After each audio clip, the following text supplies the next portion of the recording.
Olá, sejam todos bem-vindos. Nós vamos começar esta primeira parte de uma jornada de 8 encontros, que chama Biográfico Sistêmico, que une os saberes da antroposofia e das constelações familiares numa imersão sobre a sua própria história, sobre a sua biografia, o que veio antes de você, ou seja, o seu sistema familiar e como ele se insere na sua história de vida. Eu sou a Márcia Lucena, eu sou psicóloga, sou aconselhadora biográfica, consteladora familiar. Eu estou na antroposofia e nesses conhecimentos, estudando e atuando com o olhar da antroposofia na minha prática há mais de 15 anos. E há uns 4, 5 anos atrás eu conheci as constelações, fiz uma formação com o Renato Bertatti, e desde então nasceu em minha alma um desejo de unir esses dois saberes, que eu vi que tinham muito em comum, mas com linguagens diferentes. E desde então eu venho formatando este trabalho com a biografia, e hoje a Roberta é a minha parceira neste trabalho. E falar um pouquinho, Roberta, de você e a gente começar. Nós vamos passar alguns slides depois, falando desse processo todo. E ao final desta primeira introdução, nós vamos ter uma meditação. Como companhia, nós temos a Safira, aí ao lado da Roberta, e também está dando tom nesta fala. Bem-vindo a todos.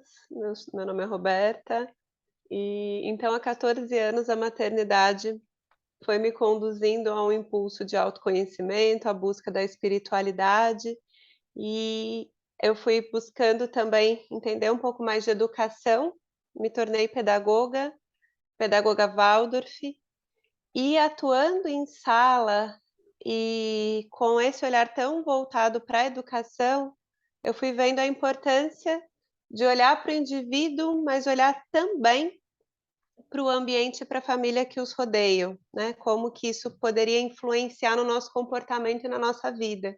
E assim, então, fui buscar, conhecer a constelação, me encantei com o que eu pude ver de transformação tão rápida na minha vida, e assim iniciei a formação em constelação na Hellinger Schule, em parceria com a Universidade Inovar, em São Paulo, aonde também tinha a formação em pedagogia sistêmica, que eu acabei cursando também. E esses 2 conteúdos, então, começaram a passar a viver na minha vida, e buscando oferecer, essa integração de ambos no meu trabalho, eu busquei a formação em aconselhamento biográfico, onde eu conheci a Márcia Lucena, e nesse encontro nosso, percebemos que a gente tinha esse mesmo impulso de reunir esses 2 conhecimentos, não só na nossa vida, mas também na nossa atuação profissional. E esse projeto do biográfico sistêmico se torna uma dessas concretizações desse encontro desses 2 conhecimentos. Tudo bem. Então, vamos passar algumas telas para a gente falar um pouco como está estruturado esse trabalho.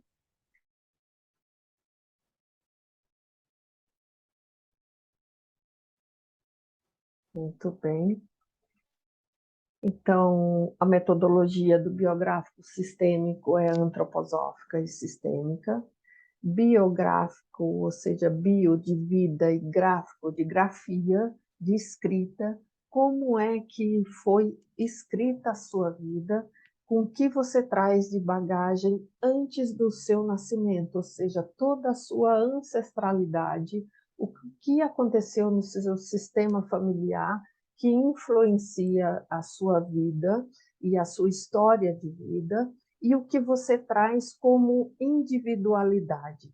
Então, algo da minha hereditariedade, algo da minha individualidade, sob este olhar sistêmico e antroposófico. E, para isso, a gente faz uma jornada de 8 encontros, onde vai rever o que foi essencial na minha vida. Eu vou rever período a período, e vocês vão observar mais para frente que a gente chama esses períodos da nossa vida, períodos de 7 em 7 anos, de setênios. Então, eu vou rever o que foi essencial nos períodos da minha vida, vou reconectar com a minha fonte de força. Ou seja, onde está a minha fonte de força? Nas minhas raízes. Se eu tenho raízes profundas, ou seja, se eu estou conectado com a minha história, com o meu sistema familiar, eu posso me reconectar com a minha fonte de força e, assim, eu ir para a vida com mais sustentação. Olhar para o futuro que desejo viver. Ao fazer um olhar por toda a nossa história, a gente chega a um momento em que diz qual é o futuro que eu desejo para mim daqui para frente. A partir dessa integração, a partir do que eu vi da minha história, que futuro que eu desejo ter? E aí trabalhar com metas que possam fazer com que eu alcance aquilo que desejo. Pode passar, Roberta.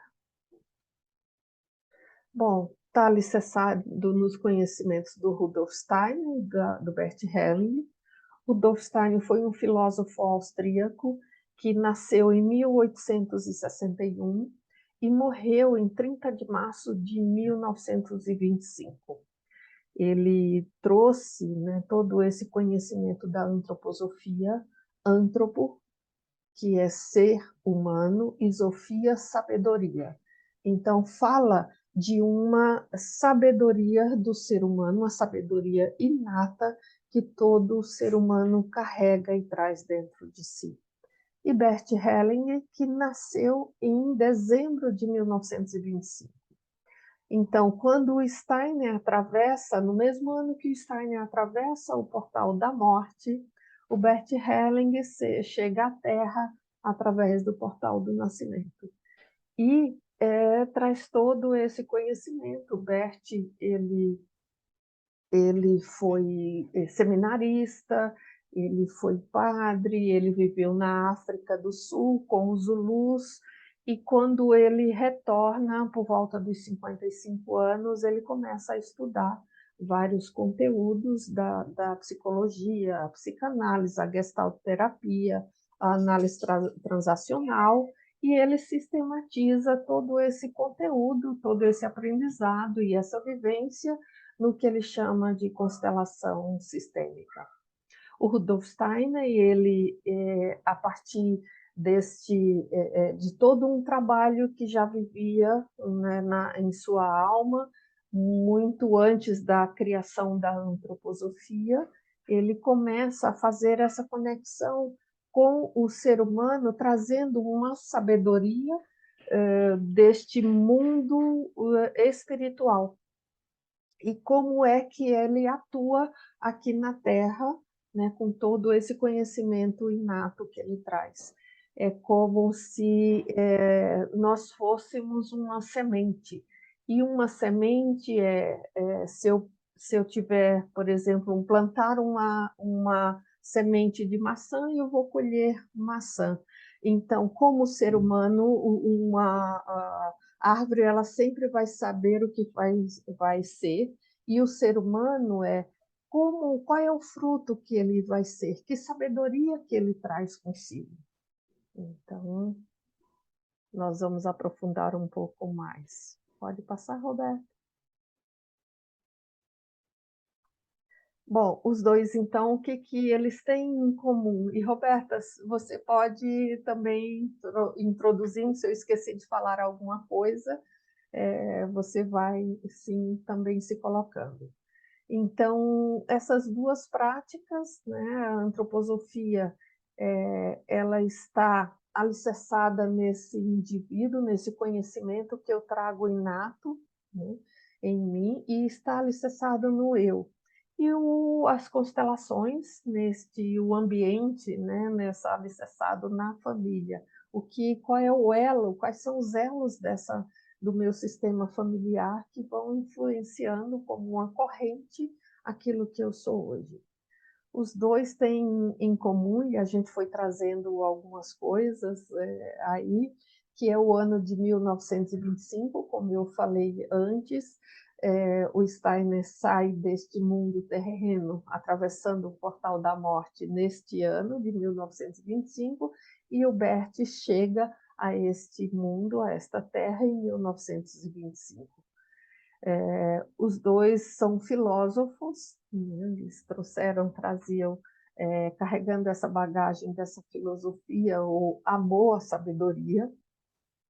A prática, tanto da antroposofia quanto das constelações, alicerçada na fenomenologia, e eles têm em comum também o Goethe, né? Todo o conhecimento que o Goethe traz, e para o Steiner esse conhecimento e essa base do Goethe foi importante, né, ao trazer todo o conhecimento da antroposofia, tanto que ele dá a sede da antroposofia na Suíça, em Dorna, na cidade que chama Dorna, ele dá o nome desse edifício como goetheano. Essa postura interna, né, que cada um traz dentro de si para olhar, né, para esse processo, para suas histórias, para a vida. A meditação, tanto a antroposofia quanto a constelação, fala da meditação. E eles trazem exercícios meditativos, cada um à sua maneira, e nesse trabalho a gente foi unindo essas duas práticas, essas duas visões, num processo meditativo. Esse destino que é sem acaso, como está escrito, não é um destino só que é predeterminado, nós temos algo que vem ao nosso encontro com esse destino, mas é que existe algo que é o livre-arbítrio que me faz atuar na vida. E é lógico que se eu não conheço essa ancestralidade que influencia na minha vida, que pode estar influenciando pelo menos há 4 gerações, ou seja, uns 300 anos antes, que mesmo que eu não conheça quem foram os meus antepassados, eles têm uma influência em quem eu me torno hoje. Tem uma pesquisa que fala que 6% do nosso sangue 6% do nosso sangue vem do nosso tataravô. Então, mesmo que eu não conheça, ele está dentro de mim. Então, reconhecer tudo isso faz com que eu alicerce as minhas raízes para poder estar mais estruturada diante da vida, diante do mundo. Quer complementar alguma coisa? Se eu esqueci, Roberta? Eu acho que a única coisa que a gente trouxe aqui esses pontos em comum, né? Mas que ambos, apesar de ter semelhanças, trazem olhares diferentes, né? E a gente pode dizer que a principal diferença é que na antroposofia a gente vai ter todo o estudo voltado para o indivíduo, né? Como a vida do indivíduo se desenvolve, né? Como é que a gente fortalece o que o Steiner vai chamar sempre desse eu, né? Que é essa nossa essência, né? Como é que a gente fortalece isso dentro de nós, para que a gente tome realmente essa nossa força, esse nosso centro. E o Bert vai centrar o olhar dele para o que nos envolve, né? Para a nossa família.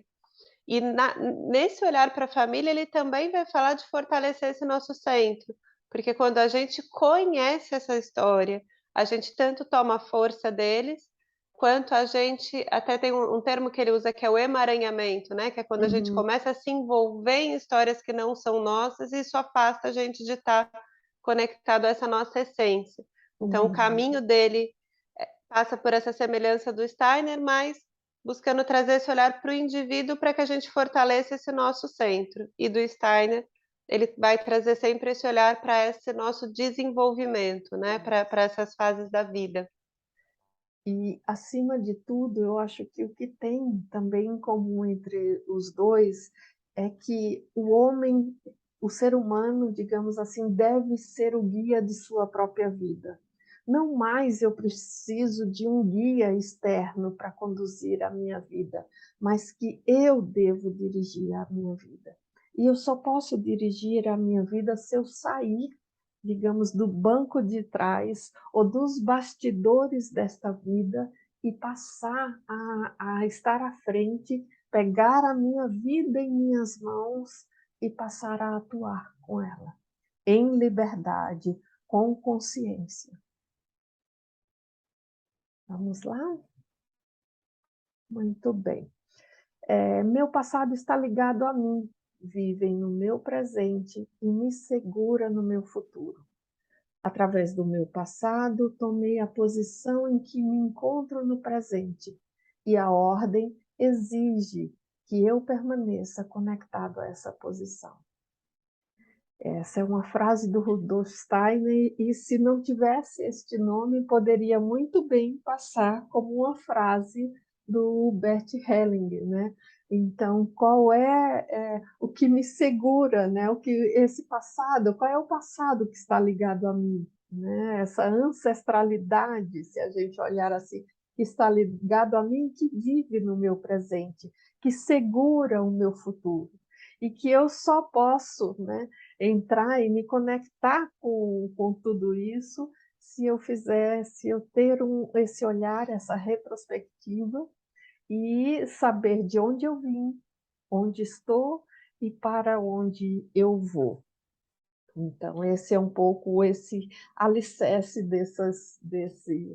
desse trabalho e olhando a biografia como um fluxo do tempo que vem desse passado, que está contido no meu presente, que determina o meu caminho evolutivo para o futuro que eu quero. Então, esse processo, a gente já viu, são esses 3 tempos: passado, presente e futuro.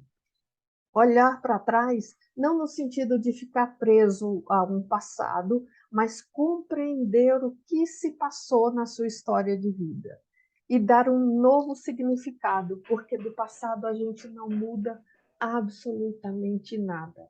Então, cada um carrega as suas dores, carrega as suas dificuldades, carrega o que a vida lhe trouxe.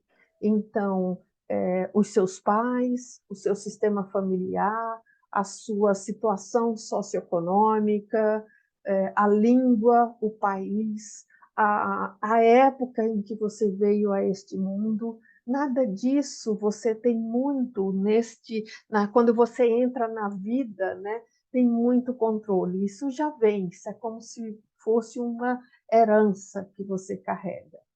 Então, é importante olhar para esse passado e olhar não só para as dores que você carrega, mas integrar e dar um novo significado, porque senão eu fico só olhando para trás, como num carro olhando para o retrovisor, e eu não consigo olhar para frente para dirigir a minha vida, saber onde estou e para onde vou, porque eu fico preso nesse tempo, com as minhas dores, com as minhas dificuldades, com o que a vida me trouxe, com o que o pai fez, com o que a mãe fez. E aí eu não tenho presente nem futuro. Quando eu olho para o meu presente, volta ainda um pouquinho, você vai ver que, a partir do momento atual, olhar para o futuro pode ser bem desafiador, porque eu posso me perguntar qual o futuro que eu quero ter para mim, com tudo isso que me aconteceu. Então, a partir desse qual é o futuro que eu quero ter para mim, nós trabalhamos com metas que vão, partindo da individualidade de cada um, eu posso trazer como tarefa de autodesenvolvimento. Pode passar? E antes de eu passar para você, eu só queria dizer que o que nos acompanha nesta vida como um todo, é a família que eu carrego, é o meu sistema familiar, o meu sistema de origem. E eu vou continuar vinculado a esse meu sistema familiar, queira ou não, por toda a minha vida. Porque a minha vida passa por esse sistema, passa por esses pais, por esses avós, por todo o que veio antes de mim. Então, mesmo que eu não conheci pai e mãe, eu carrego esse sistema em mim. Então, quando eu vou olhar para a minha biografia e em ciclos que a Roberta vai falar agora, que a gente chama de setênios, eu observo como foi que a vida se desenvolveu, as crises, os aprendizados, o que nos levou de uma fase para outra da vida. Fala um pouquinho agora, Roberta. Bom, e para a gente entender cada fase, o Steiner ele acabou organizando um conhecimento já muito antigo, né? Então, falando desse conhecimento muito antigo, eu queria trazer uma frase que é de um provérbio chinês que fala que a gente tem 3 fases na vida e que a gente precisa de 20 anos para aprender, 20 anos para a gente lutar e 20 anos para a gente se tornar sábio, né? Então, busquei trazer aqui nessa imagem essas 3 fases em que a gente pode ver que nesse primeiro período em que a gente está aprendendo, é um período de formação do ser, né? E nesse período de 20 anos, e que daí o Steiner, como traz em setênios, não é 20, é 21, a gente tem aqui 3 fases distintas, né? Onde a tônica é esse aprendizado e esse processo de formação de si mesmo. Depois, a gente tem essa segunda etapa, que é essa segunda etapa de aprender a lutar, e que a gente pode traduzir nessa conquista terrena, né?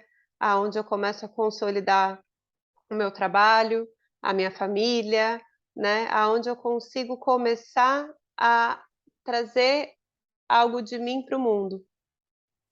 E nessa outra fase, nessa terceira fase, tem essa questão do tornar-se sábio, que a gente pode traduzir nessa conquista do reinado de si mesmo, né? Que com a maturidade a gente consegue consolidar em si esses aprendizados e adquirir sabedoria, né? Então, aqui eu busquei ilustrar um pouco essas fases, mas que dentro do conhecimento antroposófico, a gente pode trazer um pouco aqui o arquétipo que vive em cada fase desses setênios, né? Então, nessa primeira fase da infância, do 0 aos 7 anos, a minha relação com o mundo deveria ser que nos meus aprendizados esteja envolvido a vivência de que o mundo é bom. Essa vivência que o mundo é bom fortalece o que essa fase se destina, e a grande imagem para essa fase é o ninho. E o que apoia a sustentação dessa fase é a família, né? Então aqui a gente tem a família sendo esse ninho que pode me trazer essa vivência de que o mundo é bom, e com essa vivência eu me fortaleço. Na segunda fase, no segundo setênio, a gente começa a ter uma troca com o mundo. E nessa troca, a grande imagem é a ponte. E nessa troca, o primeiro lugar em que essa troca acontece é na escola, né? E aqui, o que fortalece esse período é quando a gente começa a viver a beleza do mundo, a beleza que está na arte. Então, isso são forças que vão fortalecer a vivência desse período. Depois, no terceiro setênio, a gente tem esse fortalecimento através da verdade, né? Em que o jovem deveria começar a encontrar esse mundo verdadeiro, né? A grande imagem para esse período é esse mundo, essa relação desse jovem que começa a querer atuar no mundo, querer ir para o mundo, e o grande alicerce para esse jovem seriam seus amigos, né?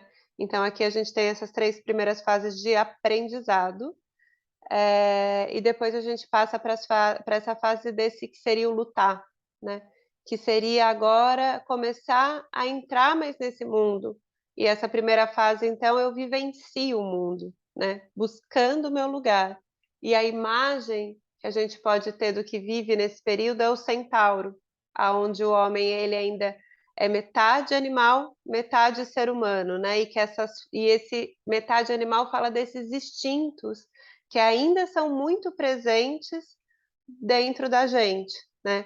E que a gente ainda tem essas duas vivências, a gente buscando esse centro nosso, esse eu nosso, né? O que que é autêntico em mim, vivendo ainda com essas forças mais instintivas, tendo então essa imagem do centauro. Depois, na segunda fase desse período, que a gente tem a imagem do cavaleiro e da dama, é quando a gente está fazendo essa integração de feminino e masculino, né? Nesse período, a gente tem aqui um impulso na alma onde eu questiono e organizo o mundo, né? E nesse momento em que eu estou transitando entre feminino e masculino dentro de mim e me equilibrando, eu estou buscando também conquistar esse meu lugar no mundo. Na terceira fase, em que eu já, nessa busca de equilíbrio, começo a me fortalecer, eu já tenho esse cavaleiro em pé, que já tem força em si para consolidar o seu lugar, para caminhar pelo mundo, e aí então, com essa força em mim, eu passo a questionar a mim mesmo. E entrando nessa última fase, depois de consolidar o lugar, eu ganho forças para me tornar nessa imagem que seria esse guerreiro. E esse guerreiro, ele tem essa força de fazer e de fazer o que é essencial agora para esse período, período no qual eu já começo a encontrar algumas respostas que vinham dos períodos anteriores.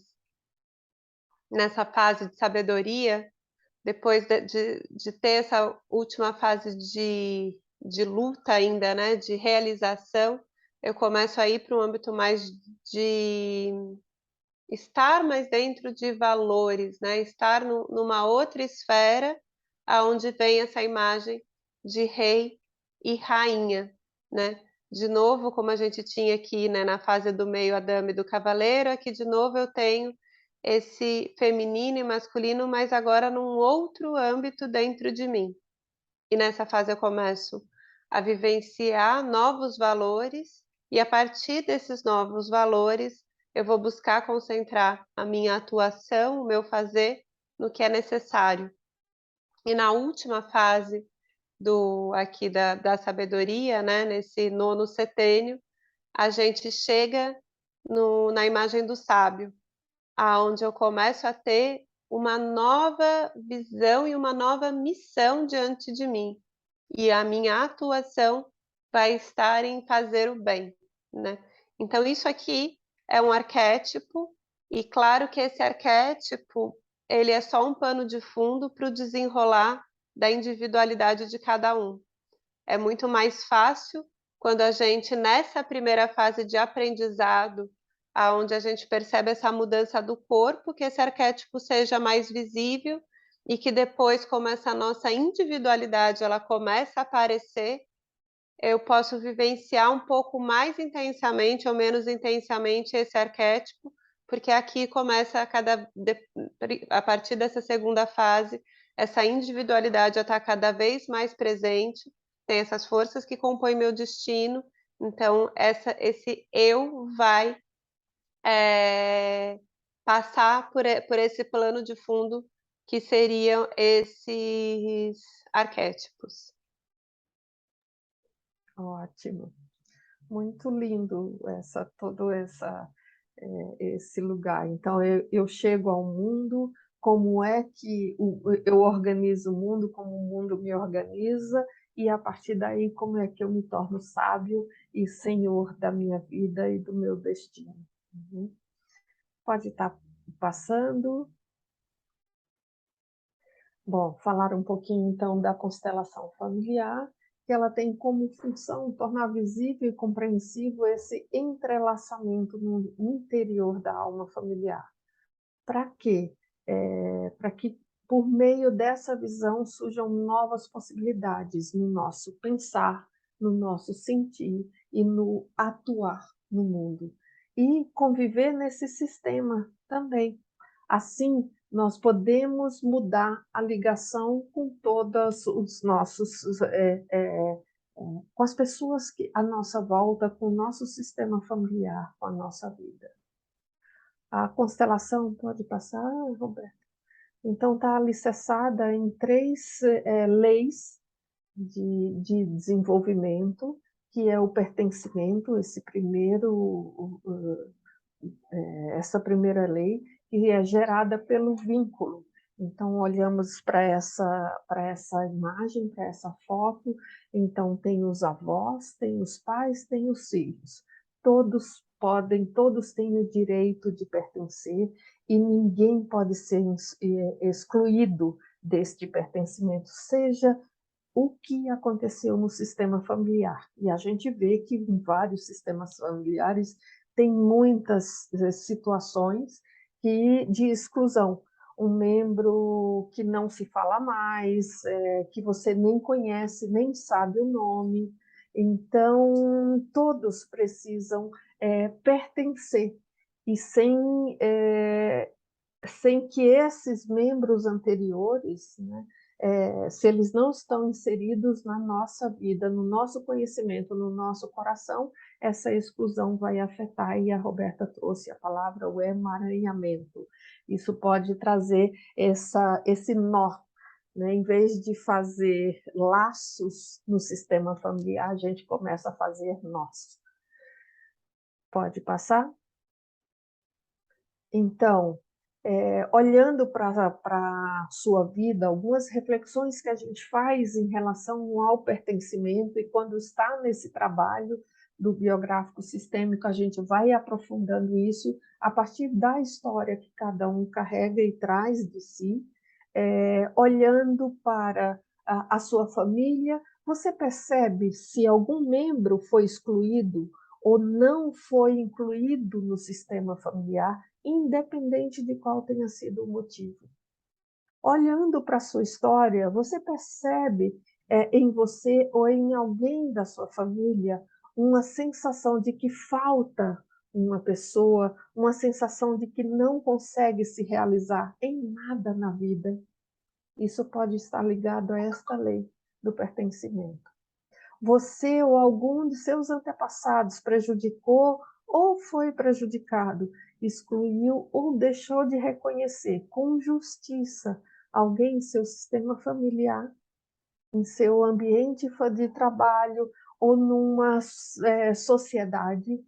Se isso aconteceu, de alguma forma, você vai começar a fazer nós nessa grande teia que é a sua história de vida. Essa reflexão a gente aprofunda muito dentro deste trabalho. A segunda lei é o equilíbrio de trocas, onde o equilíbrio é estabelecido pelo dar e receber, e todas as relações passam por este equilíbrio, dar e receber. Precisa ter essa troca constante, e a troca não é na mesma medida. Eu dei um punhado de maçã e eu tenho que receber um punhado de maçã. Não é essa mesma medida. Então, a única exceção a esta lei são os pais biológicos, onde os pais sempre dão mais, não importa o que aconteceu. O que eles deram de mais importante que eu não posso devolver na mesma moeda? Os pais deram a vida. E a vida, eu só consigo devolver para esses pais se eu passar adiante, seja com os meus próprios filhos, ou se eu não tive filhos, com algum projeto que eu possa trazer para o mundo, que passa a ser essa minha contribuição para o mundo. Então, se eu também não tenho isto em mim, pode passar para as perguntas, Roberta, de reflexão, que a gente pode olhar se a gente não tem esse equilíbrio em troca. Mais uma vez, na grande teia da vida, eu vou fazendo nós em vez de laços.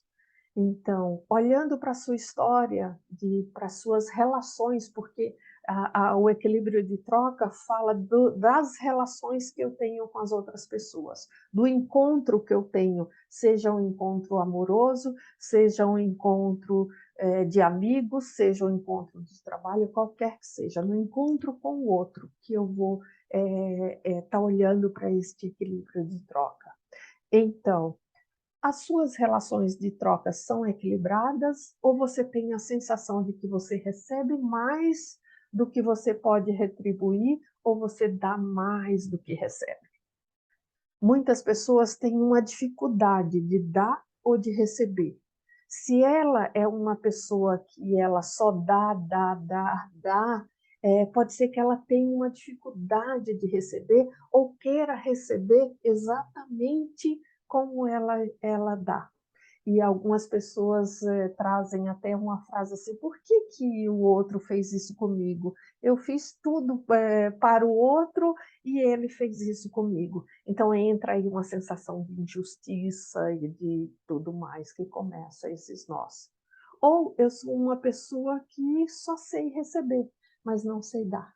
Então isso também vai trazer esse desequilíbrio. A outra reflexão é: reconheço que as pessoas que mais me deram foram os meus pais, ou eu fico no ressentimento daquilo que eles não puderam me dar? O João Garriga tem um livro que chama Onde Estão as Moedas, que ele fala desses vínculos familiares e ele vai trazendo uma historinha que conta, né, sobre o que eu recebo desses pais. E eu posso olhar para o que eu recebi, seja lá como for, o de bom ou o ruim, seja como for. Se eu olho para esses pais e digo, eu mereço receber muito mais do que o que vocês me deram, eu trago essa dificuldade para a minha vida, eu trago para a minha vida um vazio existencial, porque posso ter todo o sucesso do mundo, posso ter casamento, filhos, trabalho, mas ter um vazio que nada preenche este lugar, porque este lugar não está no mundo, este lugar está em voltar e olhar para o meu sistema familiar e para a minha família. E dizer sim ao que eu recebi, do jeito que foi, como foi, porque é lá que está a minha força. Então, eu percebo o meu limite na relação de troca com os meus pais, irmãos, eu sei respeitar o que é meu, o que é dele, aí fala desse limite. O que é meu, o que é do outro, o que é meu, o que é do outro. Ou eu estou acostumada só a dizer sim para o outro e dizer não para mim. Então, são várias reflexões que a gente vai trazendo em relação a isso. Pode passar? E a outra lei que a gente chama de hierarquia, essa ordem, né, essa lei é estabelecida por essa hierarquia. Então, quem chegou primeiro?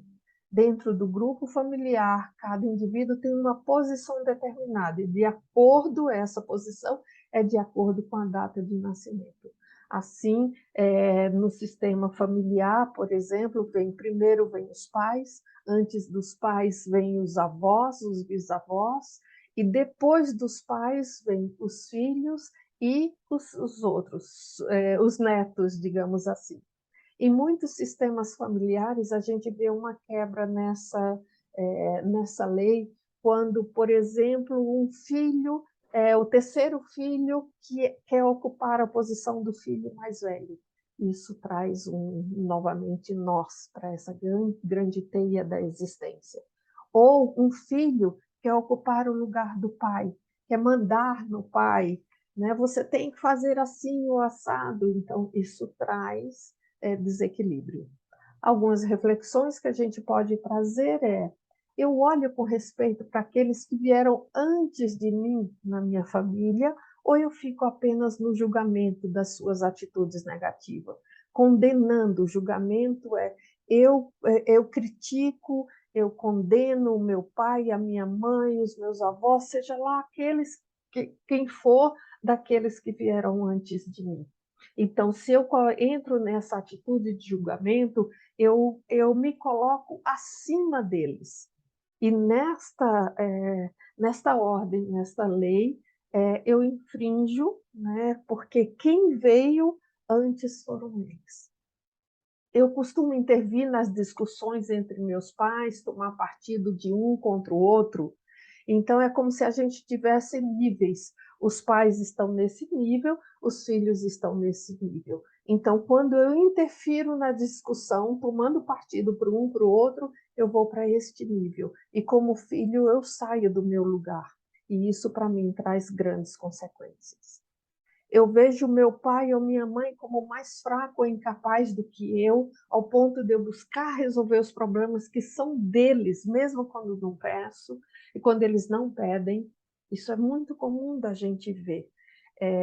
Mesmo quando me mostro em algum aspecto mais capaz do que meu irmão mais velho, eu acredito ser mais importante, olha só, ou ter mais direito do que ele, olha quantas reflexões.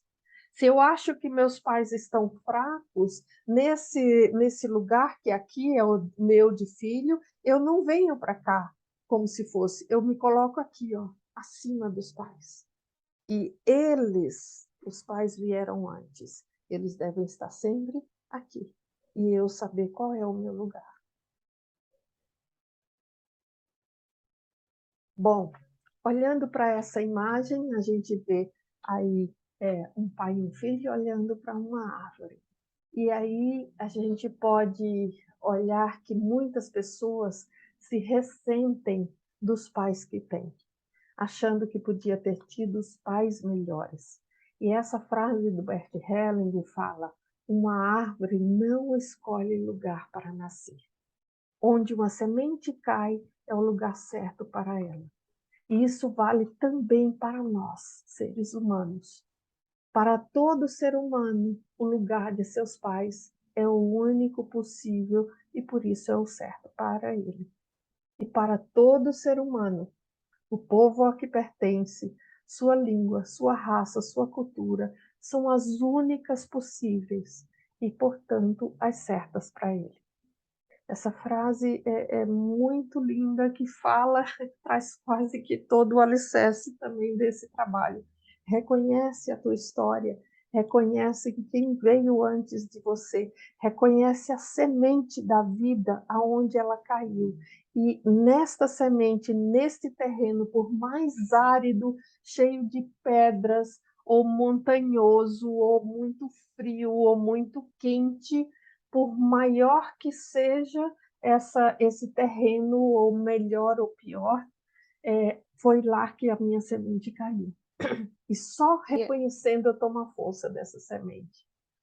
e aqui tem um Diga. ponto importante, que essa imagem dos pais certo, aqui está expresso numa frase do Bert, mas também é algo que está muito presente na antroposofia, né? Que a gente também olha para a nossa família como sendo a família que vai trazer as forças dos aprendizados que a gente precisa trazer, né? Tanto a genética, quanto as memórias, quanto as vivências que a gente precisa para realizar o que é de nossa missão no mundo, né? Para o que a gente precisa Uhum. fazer. Então, de uma outra forma, numa outra linguagem, ambos vão trazer assim a mesma imagem dessa família certa onde eu estou, né? E aqui eu acho que é um ponto bem importante quando a gente vai olhar para a nossa biografia, tendo esse ponto de partida de entender que a gente está na família certa. Isso, muito bem. Então, a partir daí, quando a gente tende a família certa, a gente tem que olhar para esse relacionamento com os nossos pais e como esse relacionamento reflete o movimento que a gente tem na vida. Então, se eu não tomo, como é a frase que ele diz, e tomar é olhar e reconhecer esses pais que eu tenho, respeitando, não importa o que, como foi, porque foi essa semente e foi essa árvore que veio ao meu encontro. Então, eu não posso, como diz assim, ter outro. Se eu nasci numa família de maçã, pegando a árvore, né? De maçãs, eu nunca jamais vou ser um coqueiro, uma bananeira, ou seja lá o que for. Então, é ser o melhor que você pode ser com tudo o que veio para você, do jeito que veio e como veio. Eu acho que Então, aqui uma coisa importante, Marcia, que você falou desse sim, tomar, que o Bert usa muito, né, a gente pensando lá sim, na lei do dar e receber, né, a pessoa pode me dar algo, mas eu posso receber, mas se eu tomo isso para mim, se eu fico com isso comigo, isso depende de mim, né. Então os sim. pais podem estar nos dando coisas ao longo do nosso Boas ou não, desenvolvimento, né? é, Boas mas ou não. cabe a nós, pegar aquilo e realmente tomar aquilo pra gente, né. Então quando ele fala de tomar os pais, é nesse gesto indo lá para essa relação do dar e receber, mas é não só eu pegar, mas é realmente eu pegar aquilo para mim. Eu Uhum, abrir espaço em mim, dizer sim para poder tomar, né. Então eu acho que isso isso, ajuda a gente a entender quando ele começa a falar esse tomar a família, né, isso. que é um gesto ativo, Que né, vai para além do receber. julgamento, né? De que meu É. pai é bom, minha mãe me abandonou, meu pai fez isso ou fez aquilo. Vai além desse julgamento. Uhum. E a gente sai do julgamento quando a gente começa a entender, né, isso muito no processo biográfico a gente vai percebendo que a gente não para de se perguntar o porquê e começa a entender para quê, Para quê? né. Para Então que quando a eu vida? começo a entender para que eu tive aquele pai, aquela mãe ou mesmo alguém que esteve ausente na minha vida, né, mas para que eu tive esse aprendizado e qual função isso teve na minha vida, eu começo a olhar de outro lugar e começo realmente a poder tomar esses pais, tomar as vivências que chegaram na minha vida. Muito bem. Então, é como você se coloca no mundo. Então, talvez olhando para isso, ver essa pergunta. Você, a sua atuação, você sente internamente que você vai para o mundo com força ou você vai para o mundo com fraqueza? Isso tem a ver com esse olhar, com que você traz no seu coração desse pai, dessa mãe, desse sistema familiar. Pode passar? Então, aqui a gente vai fazer uma pequena meditação, uma pausa, para que vocês possam ver como que a gente vai integrando todos esses conceitos em em nosso corpo, em nossa história, em nosso coração. Então, todos esses 8 encontros do processo do biográfico sistêmico, ele tem essa apresentação de conteúdo de um primeiro tema, depois ele traz uma investigação, um trabalho que é interno, individual, de investigação da sua própria história, um compartilhar em grupo, onde eu conto a minha história para alguém e eu, ao contar, eu reconto para mim mesmo. E eu também ouço a história dessas outras pessoas, com as dificuldades e fraquezas que cada um recebeu. Essa é a maior riqueza desse processo. E depois de tudo isso, eu vou olhar e entrar nesse lugar de silêncio, lugar de contemplação, onde uma meditação vai trazendo um reconhecimento desse processo e, às vezes, até um processo curativo, não é uma cura, um processo curativo, curar algumas feridas que Ele possam acaba ainda sendo até estar. um processo de integração dessas imagens, né, então ele acaba sendo muito oportuno vir logo depois do partilhar, que acaba sendo esse grande coração do processo, onde a gente Isso. ganha esses impulsos de transformação. Depois a gente tem a oportunidade de integrar tanto algo da nossa história, dos nossos familiares, quanto algo da nossa própria história que a gente vai estar Isso. ali pesquisando e trocando, né? Então ela tem essa função também de integrar essas imagens internas para a gente. Quanto mais completo, mais inteiro, mais força a gente tem para estar com presença de se colocar no mundo, né. E aí aqui a gente vai trazer um pequeno exercício dessa meditação para que vocês possam experimentar. Então eu vou pedir para que vocês sentem, se estiverem deitados ou como estiverem, mas de preferência que você permaneça sentado, que você coloque os 2 pés no chão, que você alinhe a sua coluna, fazendo uma conexão entre a cabeça, e o corpo, entre a mente e o coração. E que você vá trazendo essa expiração inicial, expirando, esvaziando tudo que está aí nesse momento em seu corpo, e depois você traga um novo ar, uma inspiração. E aí vá reconhecendo no seu corpo se tem pontos de tensão no pescoço, no ombro, né? E aí vai ajustando, modulando este corpo, né, para que ele entre nesta sintonia.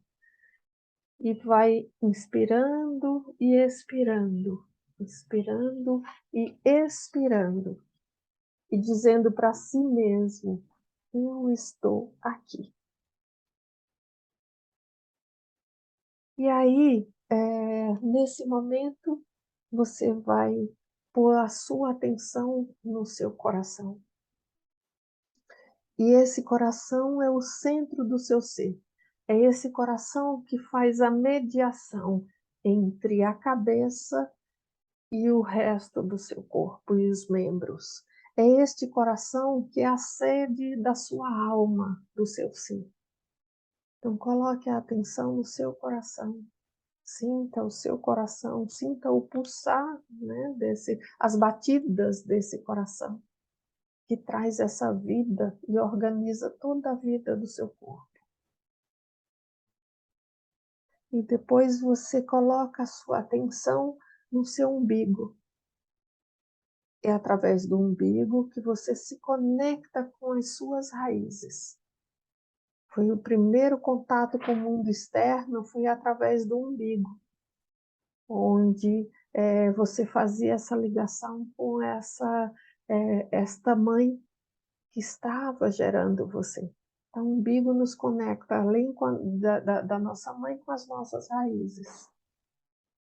E depois você coloque a atenção nas suas pernas, como se fossem as raízes da sua árvore, as raízes do seu corpo.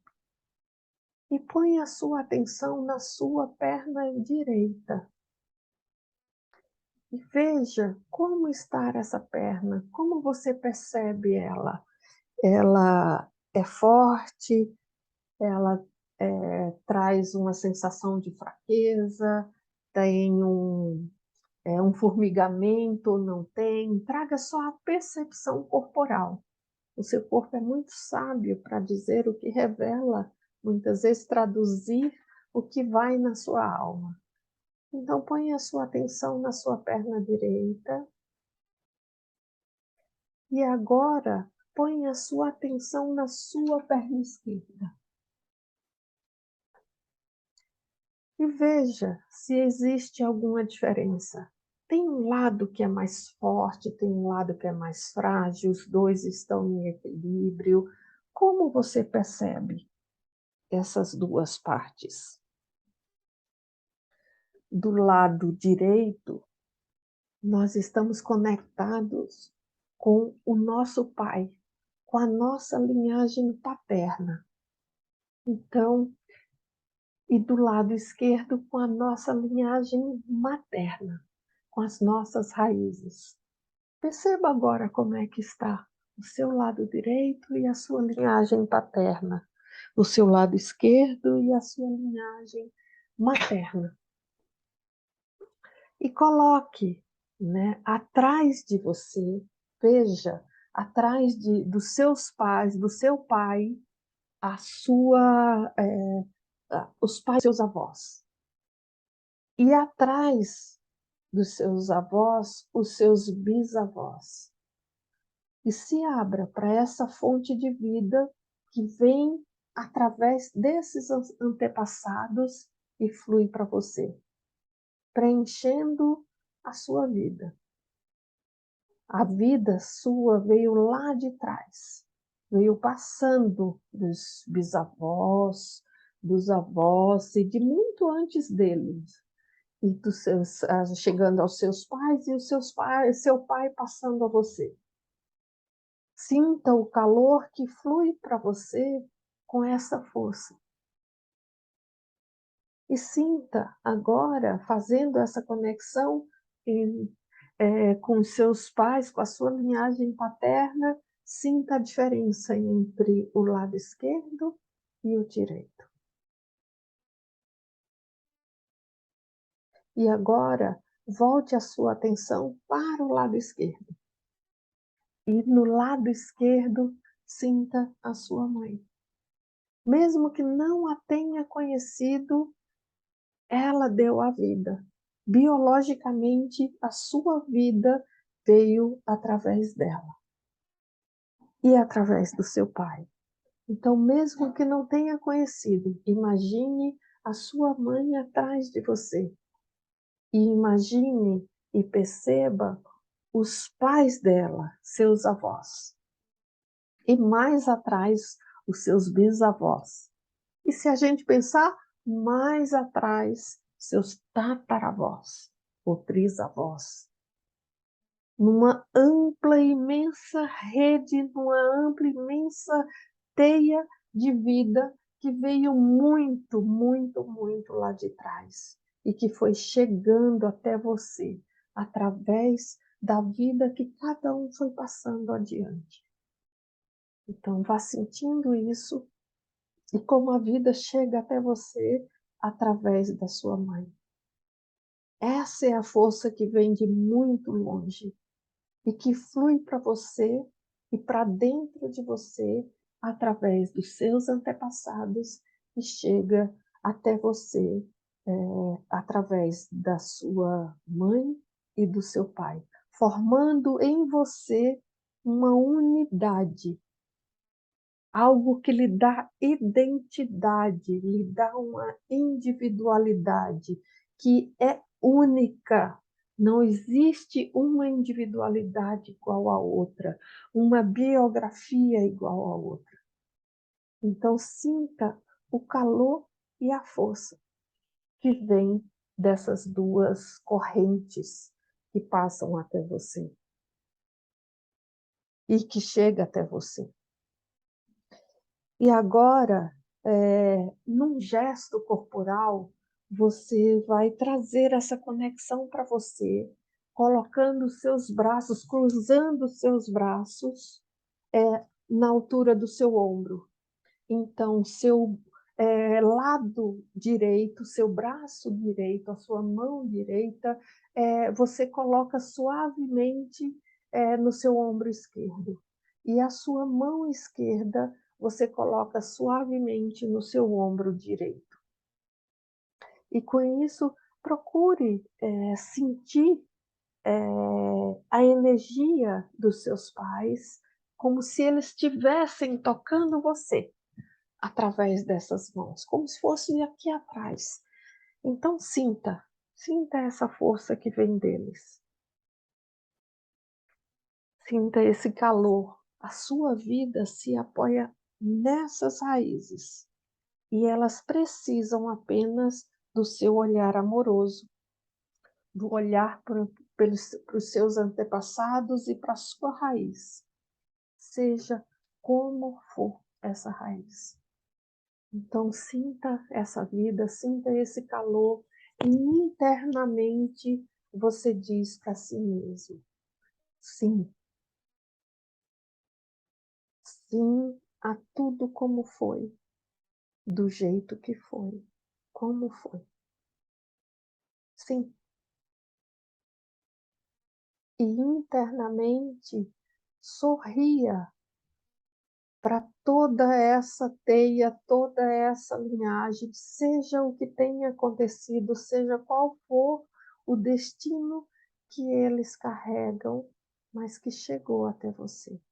Olhe para todos eles, sinta todos eles atrás de você e você pode dizer: eu vejo vocês.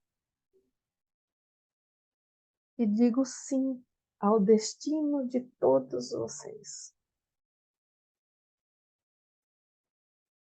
E tomo a força que vem destas minhas raízes.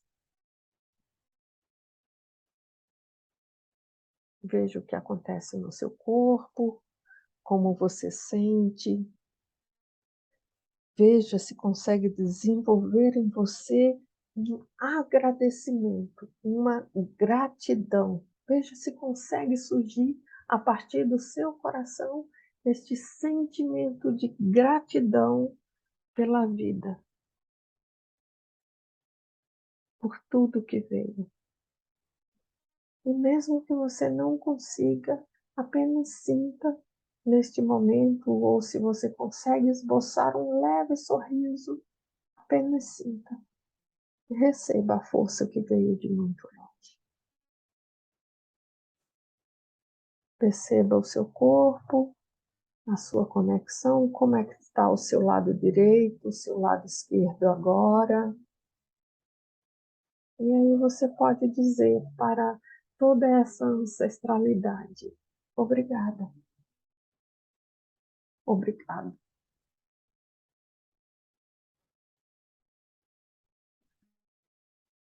E aí, lentamente, você vai trazendo a sua presença para o seu corpo, para esse momento presente, e vai se conectando com o aqui e com o agora.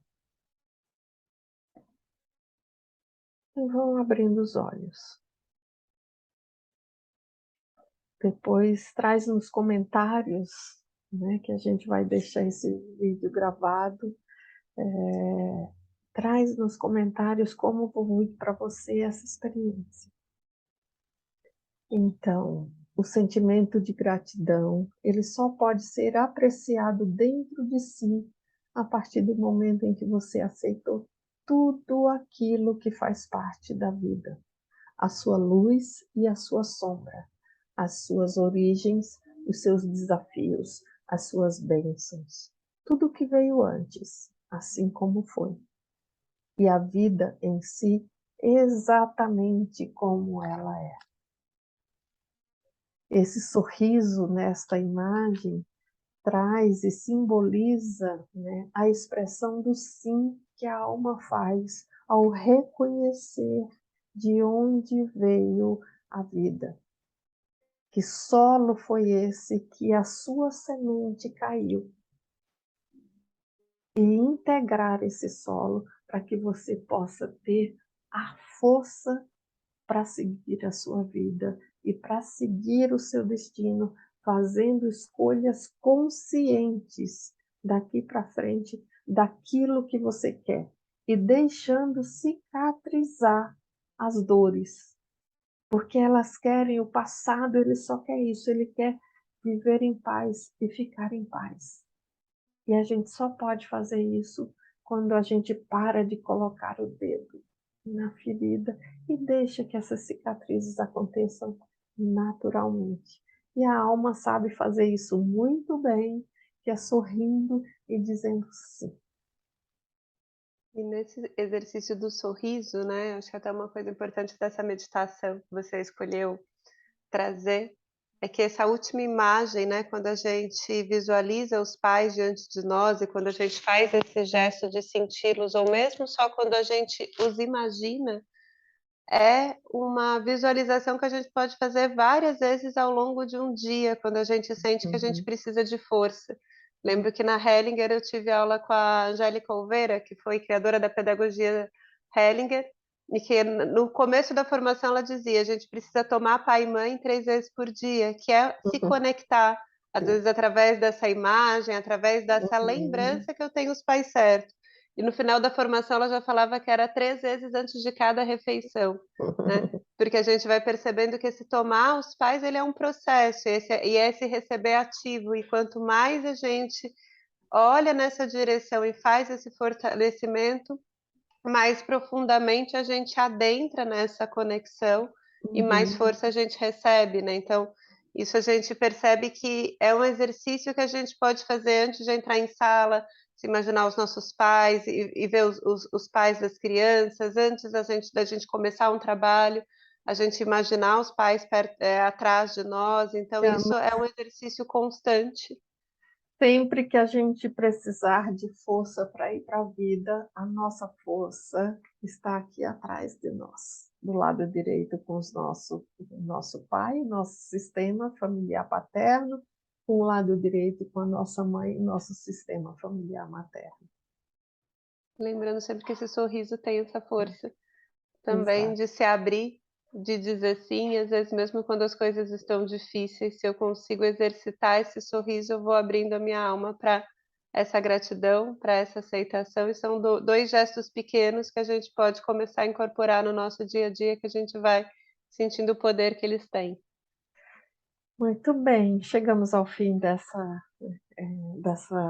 primeira parte, né, da jornada biográfica, e eu quero agradecer a Roberta, a parceria, e a vocês, a quem nos assistir e a quem nos acompanhar nessa jornada. Nós temos o Instagram dessa jornada que chama Biográfico Sistêmico, e temos também uma outra página que é parceira nossa, que é a Antroposofia ZN. Então, nessas duas, esse vídeo, né, essa gravação vai ficar colocada na página das duas e vocês podem entrar em contato conosco através dessas páginas. Muito Nessas obrigada. páginas, nas nossas divulgações, inclusive, tem os nossos telefones, né? Então é possível entrar tanto pela página do Instagram no chat, ou através dos nossos telefones para tirar alguma dúvida, né? E hoje a gente buscou trazer aqui um breve percurso de como são os encontros, e quem gostou, entra em contato, porque a gente vai ter mais 8 oportunidades de percorrer de forma mais profunda, tendo as trocas com os nossos colegas de jornada, né? Esse percurso através da nossa biografia sobre essas duas lentes, sobre esses dois conhecimentos. É um processo muito potente, muito transformador. Muito bem. Muito obrigada Agradeço também, Márcia, agradeço também quem a esteve aqui todos. conosco. Espero que a gente se encontre em breve. Com certeza.